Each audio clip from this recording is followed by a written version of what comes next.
నమస్కారం, welcome to I dream. నేను మీ విజేత.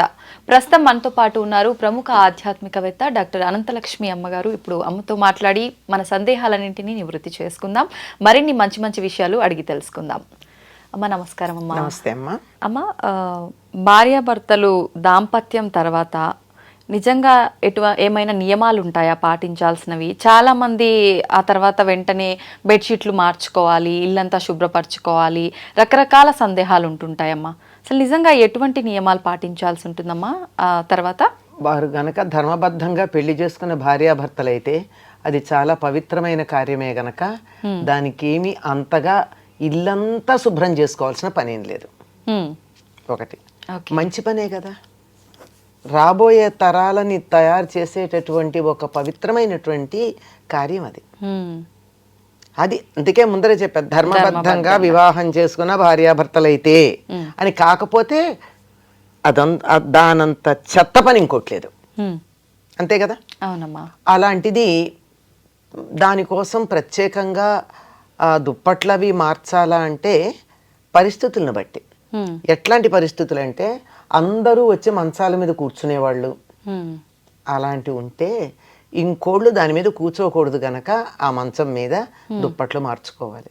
ఎవరి మంచం మీద వాళ్లే ఉండడం, ఇతరుల మంచాల మీద కూర్చోకూడదు అనే సంస్కారం ఉన్నటువంటి వాళ్ళు ఉన్న చోట ఈ దుప్పట్లు మార్చాల్సినటువంటి అవసరం లేదు. మామూలుగా 4 రోజులకో 5 రోజులకో మార్చుకుంటాం కదా, అంతవరకు సరిపోతుంది.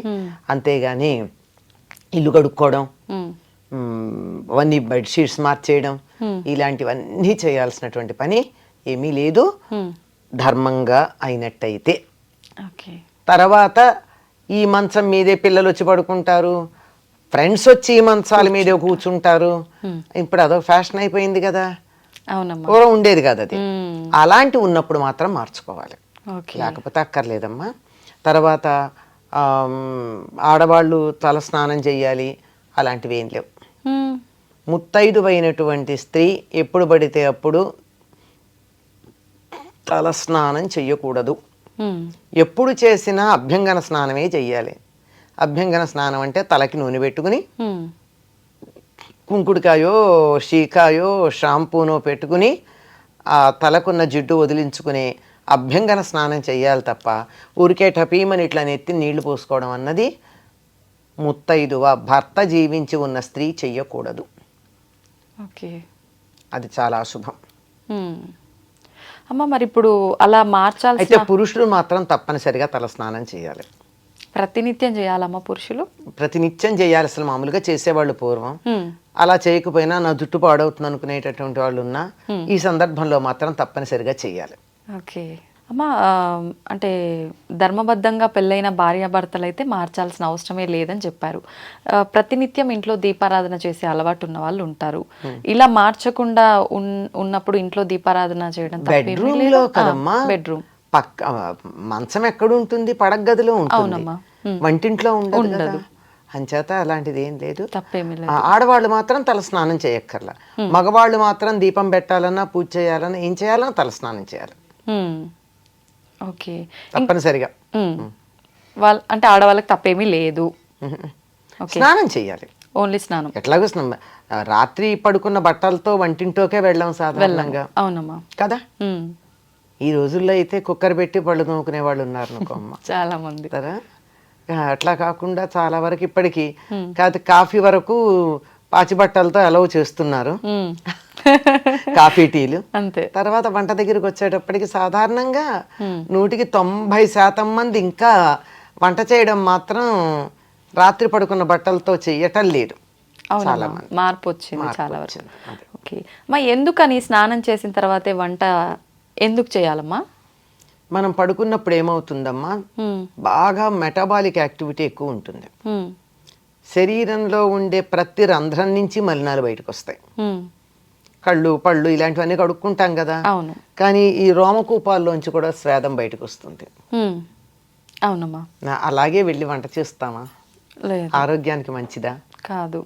అది చెప్తారు, ఎక్కువగా మనిషికి చెమట పట్టేది రాత్రి పడుకున్నప్పుడే, చాలా పడుతుంది. అందుకే ఒక్కళ్ళు మంచం మీద పడుకున్నట్టయితే మార్క్స్ ఉంటాయి, వాళ్ళు పడుకున్న మార్క్ లాగా కనపడుతుంది. అవునమ్మా. అంటే ఈ మధ్య కాలంలో పడుకునేటప్పుడు కొంచెం వస్త్రాలు తక్కువగా వేసుకుని పడుకునే అలవాటు వచ్చింది, అందువల్ల ఆ మార్క్ కనపడుతూనే ఉంటుంది, అందువల్లే అలా పడుకోకూడదని కూడా చెప్తారు. తర్వాత ఇలా దుప్పటి దులిపామంటే పంచం మీద ఉన్న దుప్పటి కనీసం ఇంతన్నా దుమ్ము వస్తుంది.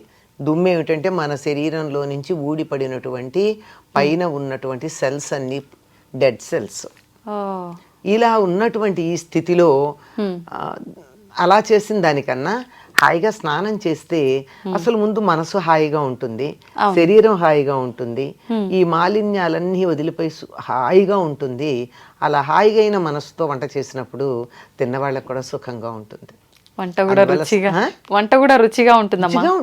వంట చేసే వాళ్ళ మనస్సును బట్టి రుచి వస్తుందమ్మా. నిజమమ్మా. పెద్ద లెక్కేసి కూడా చూడక్కర్లేదు. ఏదో ఎప్పుడన్నా పొరపాటున ఉప్పు ఎక్కువ తక్కువ పడితే పడచ్చు, కానీ జనరల్గా వంట చేసేవాళ్ళు తినేవాళ్ళు తినాలన్న దృష్టితో చేస్తే మాత్రం వంట రుచిగా వస్తుంది. ఏదో మొక్కుబడిగా చేస్తే అట్లాగే ఉంటుంది. అంచేత శుచిగా ఉండడం కోసమే స్నానం చేయడం.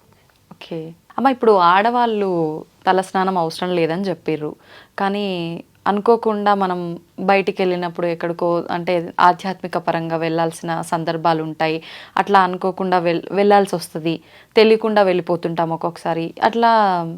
అట్లాంటప్పుడు తల స్నానం చేసి పెడతామమ్మా. ఖచ్చితంగా. ఇప్పుడు కొంతమంది తెలియకుండా కూడా మన ఇంటికి వస్తూ ఉంటారు, అనుకోకుండా కూర్చుంటారు, మనం వాళ్ళకు వద్దు అని చెప్పలేము. అంటే వాళ్ళు అశుచిగా ఉన్న వాళ్ళని మీ ఉద్దేశం, అంతే కదా?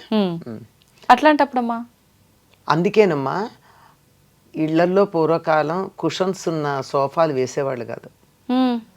కొయ్య కుర్చీలకి ఏం తప్పే ఉంది, ప్లాస్టిక్ వచ్చి పెడతారు, అంతే అయిపోతుంది. ప్లాస్టిక్ చెక్కకి వీటికి తప్పు ఉండదా అమ్మా? దే ఆర్ నాట్ కండక్టర్స్ కదా. ఓకే. అంచేత వాటిని మనం తుడుచుకుని నీళ్ళేసి కడిగినా ఏమవ్వవు అంచేత వాళ్ళు వచ్చి వెళ్ళిన తర్వాత మనకేం సమస్య లేదు. మనకి తెలిస్తే కాస్త పసుపు నీళ్ళు చల్లుకుంటాం వాటి మీద, లేకపోతే మనం చేయగలిగింది ఏం లేదు. అది వాళ్ళకు ఉండాలి, ఎవరికి వాళ్ళు. పైగా మనం పూజలును పారాయణలు జపాలు లాంటివి కుషన్స్ ఉన్న వాటిల్లో కూర్చొని చేయకూడదని చెప్పడానికి కలిగిన కారణం అదే. ఓకే. ఎక్కడ పడితే అక్కడ చేయం కదమ్మా, పారాయణ చేస్తున్నాం, ఏదో రకరకాల పారాయణలు చేస్తున్నారు కదా ఈ మధ్య. ఆ చేసేటటువంటి పారాయణ చేసేటప్పుడు మనం శుచిగా ఉతికి ఆరేసినటువంటి వస్త్రం కట్టుకుని అంతే, అంతకు చాలమ్మా. మడి అంటే పూర్వకాలం లాగా తడి బట్టలతో ఆరేసుకుని తడి బట్టతో వెయిట్ చేసి అది ఎండాక తెచ్చుకుని కట్టుకుని అట్లా అక్కర్లేదు. మనం ఆరేసుకున్నటువంటి చక్కగా శుచిగా ఉతికి ఆరేసుకున్నటువంటి వస్త్రం కట్టుకుని చేసుకోవచ్చు. అలా చేసుకునేటప్పుడు కుషన్స్ ఉన్న చోట కాకుండా కొయ్య కుర్చీలు వాటిల్లో కూర్చొని చేసుకుంటే మంచిది. నేల మీద ఒక చాపో ఏదో వస్త్రం వేసుకుని బెటర్ కదమ్మా. ఇంకా అది బెటర్. అంటే కూర్చోలేరేమని భయానికి చెప్తున్నా.